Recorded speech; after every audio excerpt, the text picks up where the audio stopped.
want everyone in the room to close your eyes. I want you to think back to that moment you decided to serve with kids. Think of why you decided to serve with kids. You can open your eyes. I want each of you to remember that feeling when you guys walk into the doors to serve with the kids. Okay, so starting well. What does that mean? I go back to the first time I volunteered. I walked into the room thinking I was ready. Then check-in started, and all these little faces staring at me. I immediately thought, what did I get myself into? They are all going to think I'm crazy. But by the end of the day, one little friend came over, gave me the biggest hug. And that's when I realized starting well isn't about being perfect. It's about being present for those kids. So when you step into kids ministry for the first time, you feel it. You feel the excitement, the nerves, and maybe a little bit of fear. You're holding your name tag, walking into a room full of energy and lots of tiny little voices, and you think, what did I sign up for, right? That's completely normal. But here's the truth. Starting well in kids ministry isn't about being the funniest, the most creative, or even the most experienced. It comes down to three things: humility, preparation, and purpose. So humility. Humility means showing up with the heart of a servant. Kids don't need us to be superheroes. They just need us to be present. They need us to listen, and they need us to care. Humility isn't realizing, or it is realizing that it's not about us being impressive, but pointing children towards God's love in simple, everyday moments. Sometimes that looks like leading the Bible story. Other times it's sitting on the floor helping a kid build a tower with blocks. It's kneeling down to eye level with a kindergartner who is scared to check in without their mom. In humility, we step aside so God can shine through. Kids don't need perfection. They need real human people who care. They may forget the lesson, which is normal, but they will never forget how you made them feel. Preparation. It isn't about being perfect. Ask anyone in kids ministry, and we will definitely tell you that nothing ever goes as planned. Being prepared simply gives you the ability to pivot. You will be the calm in chaos because you have already built the foundation. So when you show up early, when you know the lesson, and when you're ready to engage, it creates a space for children to connect with God no matter what happens. Purpose. So this is everything. When the room gets loud and messy, when you wonder if you are making a difference at all, purpose is what anchors you. This isn't babysitting. This is to love kids and to point them to Jesus.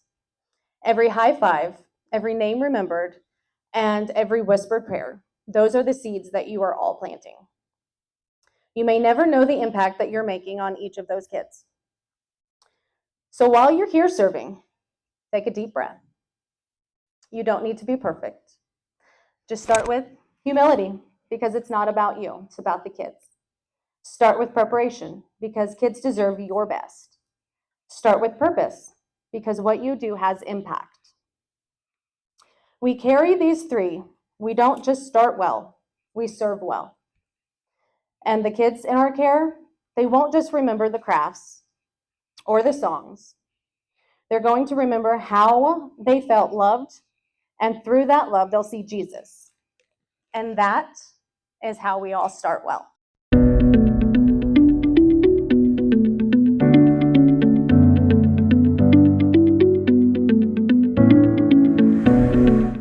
Everyone, if I have not met you yet, my name is Emma Skidmore, and I am the new Early Childhood Program Director. And It's weird being on this side of things because I was in your shoes, not even, I guess it was over 10 years ago. The math is there.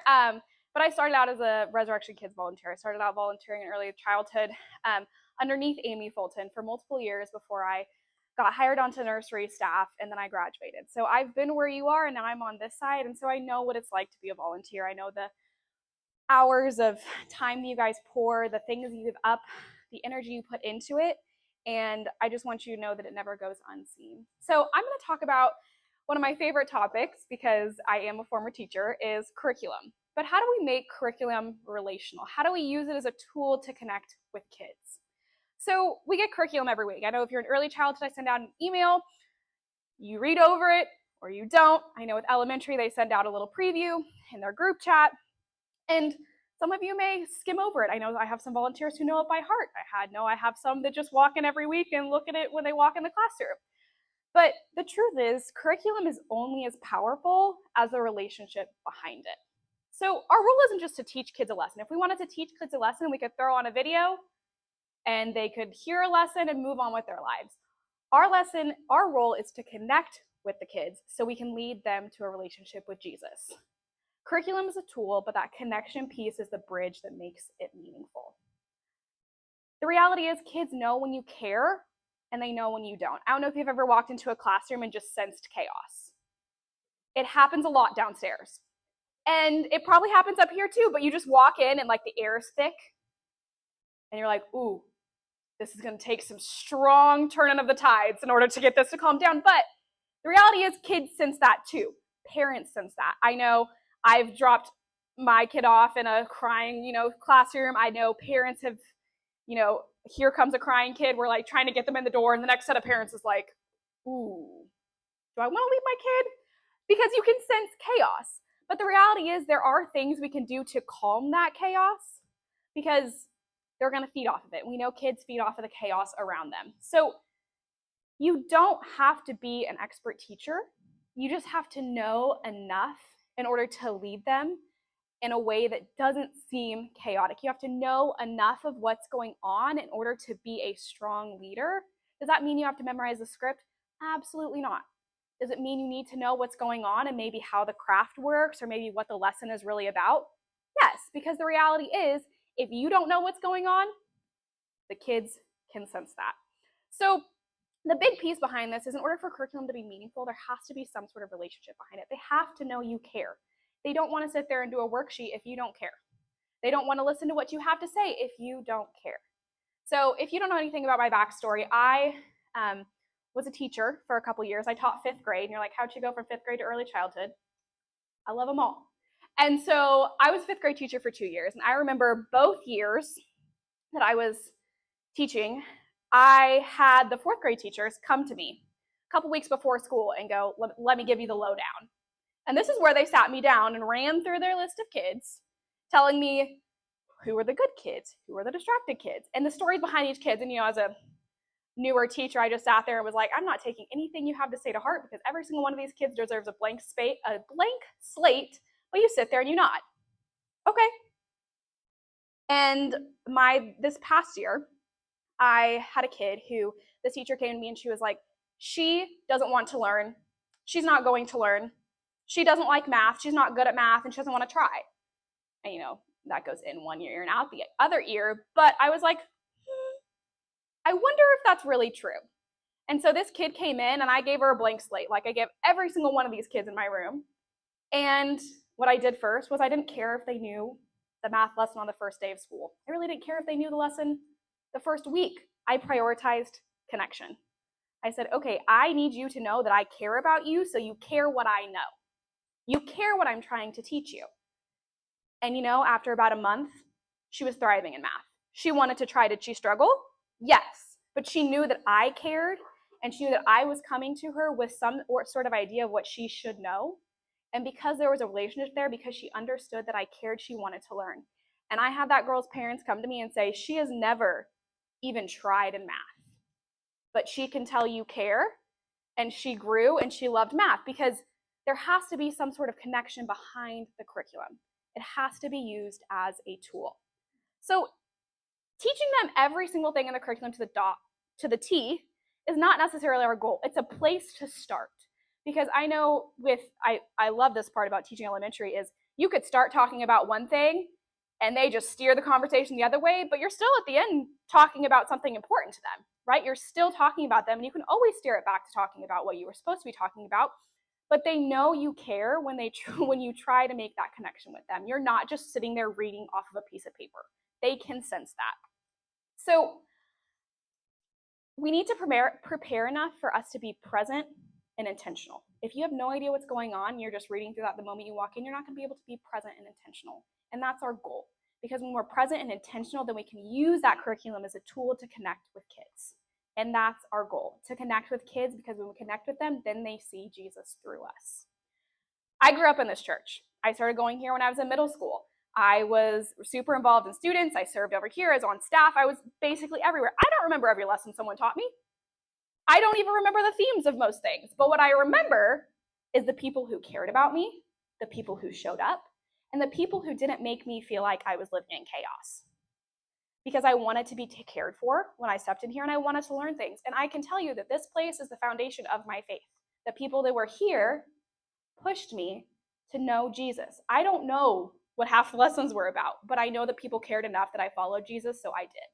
And I know I would not be the same person here if I didn't have volunteers and staff around me when I was here that loved me in that way.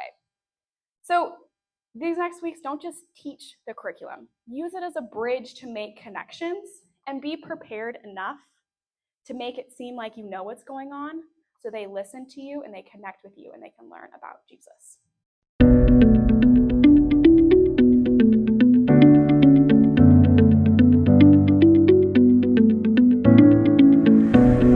Well, let's be honest. Getting a family to church can sometimes be an Olympic event. One kid can't find their shoes, another kid spills orange juice on their only clean shirt, and mom, she hasn't even had her first cup of coffee. By the time they make it to the church doors, they don't need a program, they need grace. And what they feel in the first 5 minutes determines whether or not they'll come back. Did you hear that? We have 5 minutes to show them they matter, to show them that their kids are not in the way, they are the way. Let me just share a story with you. It was a rainy Sunday morning and the Johnson family was running late. With 3 kids under the age of 8, getting out of the door was a small miracle. And when they finally arrived at church, soaked and flustered, they were ready to give up and just go home. But just as they walked in, someone noticed. A woman near the back smiled and waved them over. She scooted down the row and whispered something to her husband, and suddenly, like magic, a space appeared. And a coloring book and a small box of crayons were handed to the youngest child without a word spoken. Another person stopped by and said, "Hey, we're so glad you're here." In that simple, unplanned moment, the Johnsons felt something they hadn't expected. Peace. They weren't visitors anymore. They were welcome. That extra chair wasn't just a place for them to sit. It was a symbol. Someone had made room for them, not just in the row, but in their hearts. True hospitality is when we see people and make room for them, especially families, especially kids. Well, at a large church, it's easy to look polished, right? We have systems, we have name tags, LED screens, and volunteers with matching shirts. But kids and parents, they're not looking for polish. They're looking for peace. They're looking for someone who says, your crying baby is not a disruption, it's the sound of life. They're looking for someone who says, your toddler belongs here. They're looking for someone who says, you don't need to have it all together to come in. That's the heartbeat of radical hospitality. The way we welcome children and families says more about us than our signage ever will. So what kids notice, they don't ever forget. Kids remember things. They remember kindness more than they remember curriculum. They remember the volunteer who knelt down on their eye level just to learn their name. They remember the high schooler who played Legos with them. And they remember the adult who wasn't annoyed when they dropped all their goldfish all over the floor and then stepped on it. Hospitality to kids is holy work. Jesus didn't say, let the children come once they're quiet and all well behaved. He said, let them come, do not hinder them. What if our ministry culture in Resurrection Kids echoed those words? So how do we show radical hospitality? Well, I have 3 ways that I think we could make a difference. Number 1, see families, first-time families, before they ask. Don't wait for them to ask for help. Spot them. Walk with them. Use their names and not numbers. Instead of saying, check-in is down the hall and to the left, say, come with me. I'll show you. Number 2, every volunteer is empowered to be a host. Every team member, whether they're a greeter, a small group leader, a worship leader, they lead games, whatever they might be, they are empowered to be a host, not just a helper. A host doesn't just manage space, they create belonging. And 3, celebrate the chaos. Noise, wiggles, diaper blowouts, celebrate it. That noise means that families are choosing church over convenience. That's holy ground. Well, how can we know that we're being successful at offering radical hospitality? Well, first off, success isn't just a packed worship service or full classrooms. Success is when a single mom feels that she is supported instead of being judged. Success is when a dad gets to worship for the first time in months because someone lovingly held his baby. Success is when a child says, I love coming here. Can we come back? Those moments don't make it into the announcement slides, but they echo in eternity. Jesus didn't avoid the noise of children. He embraced it. He didn't shy away from messy families. He entered their homes. If we want to look like Jesus, we need to love like Jesus, mess and all. Because hospitality isn't a nice extra in ministry. Hospitality is ministry. The gospel makes room for us, and we make room for them. So let's be the church where no family ever feels like they don't belong. Well, so what now? You might ask. What is our response? Here's what I think we need to do. We need to ask ourselves these 3 questions. Number 1, where can I make space? 2, who can I see that others might overlook? And 3, how can I turn your welcome here into you belong here? Let's build a church where families don't just attend, they feel at home.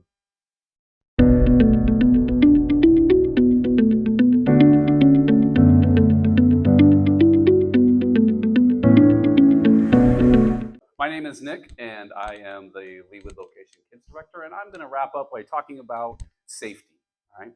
So if you've ever been a parent, a grandparent, an aunt, an uncle, or even a babysitter, or a caregiver of any kind, you know that one of the highest priorities when this child is in your care is safety, right? You want to create a safe environment for them. And that is true for Resurrection Kids. We want to create a safe environment for them. That way we eliminate that as a barrier for our ultimate mission, which is what Emily, Emma, and Mike have already talked about, and that is helping our kids know Jesus and grow in a relationship with them.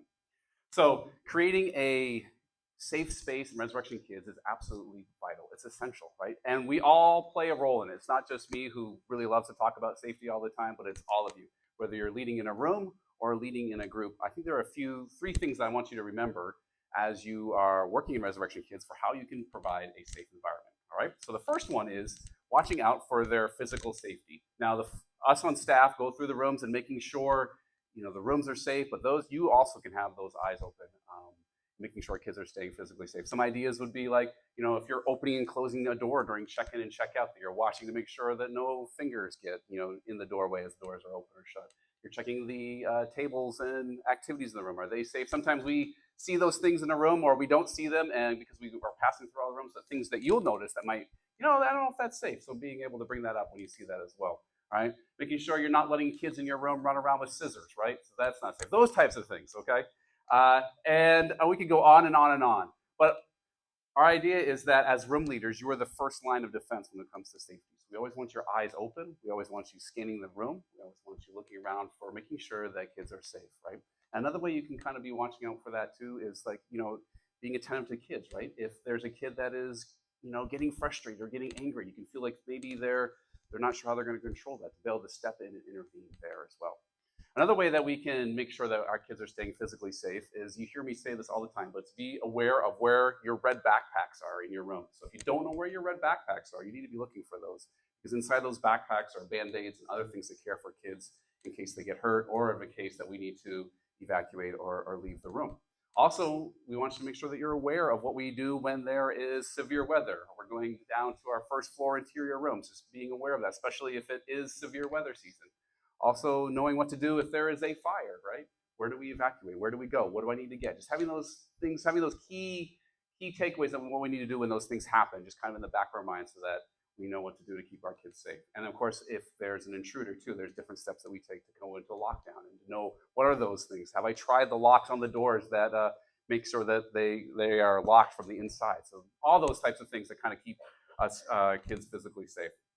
So physical safety is crucial, but we go to number 2, and just as important is emotional safety. Now that can look different depending on obviously the age of the kid that you're working with.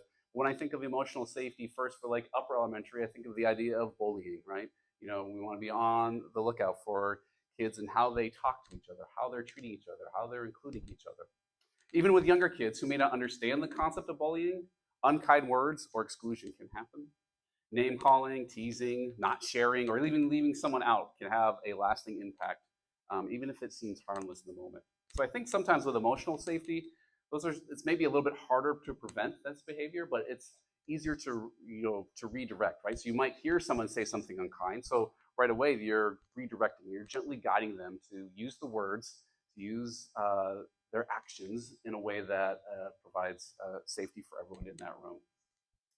So it's our job when it comes to emotional safety that we are staying alert, that we are listening well, and then to step in gently to redirect if any behavior that would constitute someone not feeling emotionally safe in that room. Number 3 is to foster a spiritually safe environment.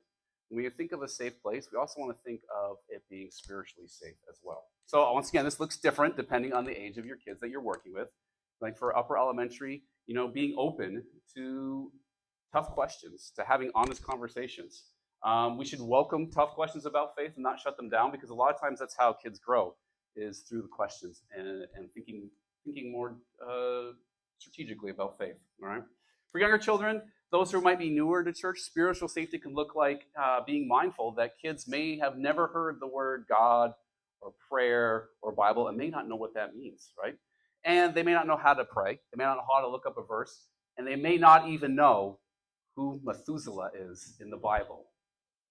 Old Testament guy. He lived a long time. All right.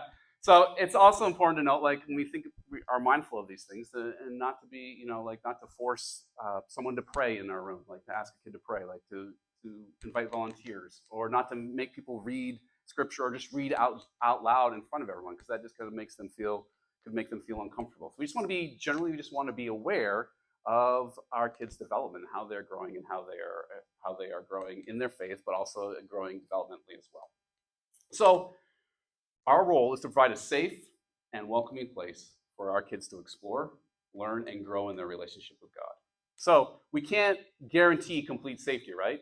We can try our best, but we're working with kids, so something is bound to happen. But it is our commitment to make safety a top priority and to have our eyes, ears open to what may be a potential time when someone may not feel safe. And so why? Why? Because when kids feel safe, when they feel safe physically, when they feel safe emotionally and spiritually, a major barrier is removed, allowing them to encounter Jesus. So it's just not about preventing harm, it's about removing barriers. So I would encourage you, and you've heard this earlier, as you step into your role each week as a volunteer, that you don't just show up, but you show up with purpose. Be the leader who notices, who listens, who steps in, and who creates space where every child feels safe, seen, and loved.